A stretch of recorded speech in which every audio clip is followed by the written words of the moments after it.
Praise Lord, praise Lord, praise Lord. Hallelujah, hallelujah, hallelujah. सबको जय मसीह की। परमेश्वर, हमारा परमेश्वर जो सबका परमेश्वर है, वो कहता है कि उस पर भरोसा रखो, अपने धन संपत्ति पर भरोसा मत रखो। हालेलुया। आज के सुसमाचार के लिए हम सब मिलकर प्रार्थना करते हैं। हे पिता परमेश्वर, खुदावन, खुदा परवरदिगार, काल पुरख, सृष्टि के सृजनहार, धरती आकाश के बनाने वाले, स्वर्ग के राजा, आसमानी पिता, रूहानी पिता, अनुग्रही पिता, समर्थी पिता, दयालु पिता, जलाली पिता, करुणामय पिता परमेश्वर, मेरे यहोवा, मेरे मुक्तिदाता, मेरे उद्धारकर्ता, मेरी विनती, मेरी प्रार्थना तेरे स्वर्ग में पहुंचे। खुदावन, तूने दिन भर संभाल के रखा, आशीष दी, बरकत दी, तंदुरुस्ती दी, खुशी दी और परिवार को इकट्ठा किया। मैं आपका धन्यवाद करता हूँ। अब आपने हर रोज की तरह जो वचन अपने बच्चे को दिया है, मैं पिता आत्मा जी से विनती, मिन्नत, फरियाद, प्रार्थना, रिक्वेस्ट करता हूँ, गिड़गिड़ाता हूँ कि वो आए और इस वचन को जो पिता परमेश्वर यहोवा के द्वारा इस पवित्र शास्त्र में लिखा गया है, उसको मेरे होठों से बोलें, ताकि ये वचन धरती की छोर तक पहुँचे, लोग सुने और आशीष पाएं और परमेश्वर की ओर मुड़ जाएं। मेरी विनती, मेरी प्रार्थना जीसस के जलाली, कदूस, जीवित, पवित्र, समर्थी नाम में मांगते हैं। सुनो और कबूल करो। आमीन। अब सुनिए, हमने आपको एक बात कही है, वो बात लिखी है भजन संहिता 49 49 भजन में। आप इस बात को पढ़े, आपको मालूम हो जाएगा कि परमेश्वर क्या चाहता है, क्या कहता है, क्या सोचता है, क्या उसकी युक्ति है और क्या वो हमसे उम्मीद रखता है। वैसे परमेश्वर को मनुष्य से कोई उम्मीद नहीं। जब यीशु मसीह के बारे में लोगों ने कहा कि ये भविष्यवक्ता है, ये ही इज़राइल का छुड़ाने वाला है, तब उसने देख लिया कि ये लोग उसको राजा बनाना चाहते हैं। तब उसने कहा कि मनुष्यों पर मैं भरोसा नहीं करता। इसलिए परमेश्वर जो सृष्टि का करता है, वो भी यही चाहता है कि मनुष्य अपने धन संपत्ति पर भरोसा ना करे। अगर करना है तो परमेश्वर की सामर्थ्य पर भरोसा करो, परमेश्वर के वचन पर विश्वास करो और पितर आत्मा जी का साथ हमेशा पाओ, ताकि आपका जीवन उज्जवल रहे, आपकी मिसाल उज्जवल रहे, आपकी कुप्पी में तेल भरपूर रहे, ताकि जब दूल्हा आए तो आप उस समय तैयार रहें। हालेलुया। अब सुनिए वचन क्या कहता है। हम 1 से 10 तक पढ़ेंगे, लेकिन धीरे धीरे। कहता, हे देश देश के सब लोगों, यह सुनो, परमेश्वर का वचन सुनो। ये मुनादी है एक। जैसे गांव गांव में एक चौकीदार होता है, वो या तो एक पीपा यानी कि ढोल या ड्रम लेकर उसको छड़ी से पीटता है, चौक में खड़े होकर लोगों को कोई ना कोई सूचना देता है। इसी तरह परमेश्वर का वचन उसके दासों के द्वारा, सेवकों के द्वारा संसार को बताया जाता है, और उसके लिए परमेश्वर ने इस मोबाइल का इस्तेमाल किया है। अब जानते हैं, इसको शैतान ने इसलिए रचा था कि लोग बुराई की ओर मुड़े रहें, लेकिन परमेश्वर ने उसका जूता उसी के सर पर दे मारा और इसको अपने वचन की मुनादी के लिए आपके और हमारे हाथ में दे दिया। हालेलुया। अब क्या कहता है? वो कहता है, इस संसार के सब निवासियों कान लगाओ। प्रकाशित वाक्य में जगह जगह लिखा है कि जिसके कान हो वो सुन ले। अब आप कहेंगे कान सबके होते हैं। कान लगाने का मतलब है कि सुनने की क्षमता जिसमें है, वो अपना बाकी बोझ उतार के परमेश्वर के वचन को सुने, अपने हृदय में रखे। सुनिए, सबसे बड़ी बात जो वचन में है, वो कहता है क्या ऊंच क्या नीच। कोई ऊंच नीच उसके सामने नहीं है। और भी बात सुनिए, क्या धनी क्या दरिद्र, दोनों में वो कोई अंतर नहीं समझता, क्योंकि हमने एक बार वचन के द्वारा बताया था कि जिसने ज्यादा बटोरा और जिसने कम बटोरा, जब दोनों का मेल किया गया दोनों के पास बराबर था। ये परमेश्वर का नाप और तोल होता है। आगे सुनिए वो क्या कहता है, मेरे मुंह से बुद्धि की बातें निकलेंगी और मेरे हृदय की बातें समझ की होगी। अब आप जान सकते हैं कि आप अपने हृदय को कैसे खोल सकते हैं, आप अपने हृदय में कैसे अपनी समझ का इस्तेमाल करते हैं। क्यों? पवित्र आत्मा जी हमारे होठों से आपको ये बात बोल चुके हैं। फिर सुन लीजिए, मेरे मुंह से बुद्धि की बातें निकलेंगी और मेरे हृदय की बातें समझ की होंगी।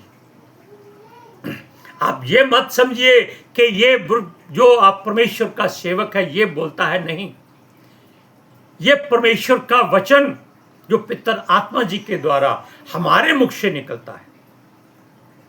हम नहीं बोलते क्योंकि हमको ये ज्ञान नहीं है कि पितर आत्मा जी के हृदय में क्या है और परमेश्वर के हृदय में क्या है। उसकी युक्ति को कोई जान नहीं सकता, कोई समझ नहीं सकता। अब आप इस बात को बड़े ध्यान से फिर सुन लीजिए, मेरे मुंह से बुद्धि की बातें निकलेंगी और मेरे हृदय की बातें समझ की होंगी। मैं नीति वचन की ओर अपना कान लगाऊंगा। नीति वचन एक ऐसी पुस्तक है इस पवित्र शास्त्र में जो आपके जीवन में आपके जन्म से पहले और मृत्यु के बाद तक सारी बातें आपको सिखा देती है। और ये परमेश्वर के राजा सुलेमान के द्वारा लिखी गई है। हालेलुया। सुनिए, वो कहता है, मैं वीणा बजाते हुए अपनी गुप्त बात प्रकाशित करूंगा। अब वीणा एक ऐसा वाद्य यंत्र है जो परमेश्वर की पसंद का है। हालेलुया। वो कंधे पर लगाकर उसको ऐसे जोर से लगाकर उसके ऊपर वो क्या चलाते हैं हमको मालूम नहीं, हमने देखा है। अब सुनिए, सारंगी भी उसी को कहते हैं। अब सुनिए, विपत्ति के दिनों में जब मैं अड़ंगा मारने वालों की बुराई से घिरूं। अब आप वचन बोलेंगे तो आपके हजारों बैरी हो जाएंगे। हालेलुया। क्यों हो जाएंगे? क्योंकि वो जानते हैं कि अगर हमने परमेश्वर के वचन को लोगों के कानों में डाल दिया तो वो शैतान के विमुख हो जाएंगे और उसके बैरी हो जाएंगे। क्यों? वो झूठा है और झूठों का पिता है। वचन सच्चाई का मार्ग है। वो आपको भड़काएगा कि इधर मत जाओ, आपको बहुत तकलीफ होगी, दुख सहने पड़ेंगे, क्योंकि ये संकरा मार्ग है। और ये संकरा मार्ग हमारा प्रभु यीशु कहता है ये स्वर्ग के राज्य की ओर जाता है। इसमें झुंड के झुंड नहीं जाएंगे, इसमें एक लाइन बनाकर लोग जाएंगे। हालेलुया। सुनिए आगे क्या कहता है उसका, जो अपनी संपत्ति पर भरोसा रखते। लेकिन इससे पहले एक लाइन हमने छोड़ दी है, हम उसको फिर से पढ़ते हैं। विपत्ति के दिनों में जब मैं अड़ंगा मारने वालों की बुराई से घिरूं तब मैं क्यों डरूं। हम इसके लिए क्षमा मांगते हैं पितर आत्मा जी से भी। सुनिए कि डरना नहीं है, कोई भय नहीं खाना, क्योंकि वचन कहता है जब तू लेटेगा तुझे भय ना लगेगा, जब तू लेटेगा तुझे सुख की नींद आएगी। हालेलुया। क्योंकि यहोवा आपका संभालने वाला है। हालेलुया। वो कहता है वचन में कि मत डर, मैं तेरे अंग संग रहूंगा, मैं तुझे छुड़ाऊंगा और तेरी छुड़ौती में सबा और कूश को दे दूंगा, मिस्र को दे दूंगा। क्या डर है? और आप उसके हिसाब से संसार के सबसे धनी व्यक्ति हैं। सुनिए वो कहता है जो अपनी संपत्ति पर भरोसा रखते और अपने धन की बहुतायत पर फूलते हैं। संसार के लोग ज्यादातर यही सोचते हैं कि उनके पास धन बहुत है, वो जितना मर्जी खर्च कर लें, उड़ा दें, फेंक दें, खत्म नहीं होता। और वो ऐसे नोटों का बंडल पकड़कर अपने धार्मिक स्थानों में जाते हैं कि देखो हम दान करने आए। वो भूल जाते हैं कि जिसने उनको ये धन दिया है ये उसको एक पैसा भी नहीं दे रहे, और वो इसके धन का प्यासा या हकदार नहीं, वो केवल इनके द्वारा धन्यवाद का बलिदान चढ़ाता है। हालेलुया। सुनिए, ये अपने धन की बहुतायत पर फूलते हैं, उनमें से कोई अपने भाई को किसी भांति से छुड़ा नहीं सकता और ना परमेश्वर को उसके बदले प्रायश्चित में कुछ दे सकता है। मान लीजिए आपका भाई, जैसे हमारा भाई भी वो राधा स्वामी का प्रचार करता है, हालेलुया, लेकिन हम उसको बहुत बार समझा चुके हैं, वो नहीं है, हमें उससे कोई मतलब नहीं है। हमें अपने मुख से वचन जो कहना है कह देना है, मानना या ना मानना उसकी मर्जी है। लेकिन यहां फिर सुनिए, उनमें से कोई अपने भाई को किसी भांति छुड़ा नहीं सकता। हम चाहे जितना मर्जी धन परमेश्वर को दे दें, सारी संपत्ति दे दें, जैसे वचन कहता है कि तुम जलाने के लिए अपनी देह को क्यों ना दे दो, अगर मर जाओगे तो किसी काम की नहीं। यानी कि आप अपने भाई को तब भी छुड़ा सकते हैं जब उसका मन परमेश्वर की ओर लग जाएगा, तब आपकी दुआ परमेश्वर के हुजूर में काम करेंगी। लेकिन अगर हम चाहते हैं, हमारे पास बहुत अप्रोच है, बहुत समर्थ है, बहुत शारीरिक बल है, बहुत धन दौलत है, संपत्ति है, प्रॉपर्टियां हैं, हम अपने भाई की छुड़ौती दे सकते हैं, वो कहता है ये किसी काम की नहीं, ये मिट्टी है। इसी मिट्टी से परमेश्वर ने आपको और हमको बनाया है। सुनिए, क्योंकि उनके प्राण की छुड़ौती भारी है, वह अंत तक कभी चुका ना सकेंगे। जो मनुष्य परमेश्वर के विमुख रहता है, विमुख का मतलब है कि जो परमेश्वर को नहीं मानता, नहीं जानता, नहीं पहचानता, वो कहता है कि परमेश्वर है ही नहीं, वचन में लिखा है। मूर्ख कहता है कि परमेश्वर नहीं है।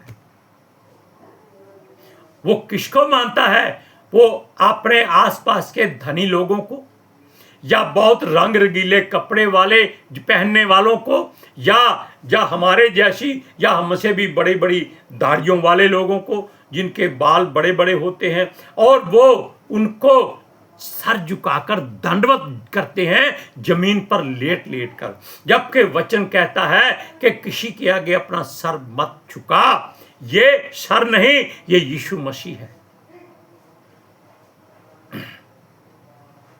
हालेलुया। क्योंकि हम कलीसिया के लोग हैं और कलीसिया का सर यीशु मसीह है। इसको कभी झुकने मत दो, किसी के आगे मत झुकने दो, ये केवल परमेश्वर के आगे झुकना चाहिए। हम अपने बच्चों को यही शिक्षा देते हैं कि ये सर केवल परमेश्वर के आगे झुके, पवित्र आत्मा जी के आगे झुके, क्योंकि वो ही परमेश्वर है। प्रभु क्या कहता है?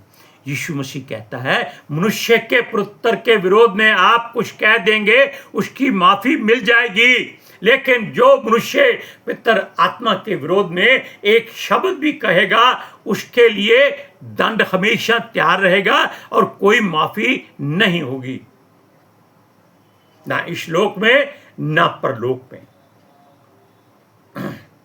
Hallelujah, praise Lord. अब सुनिए,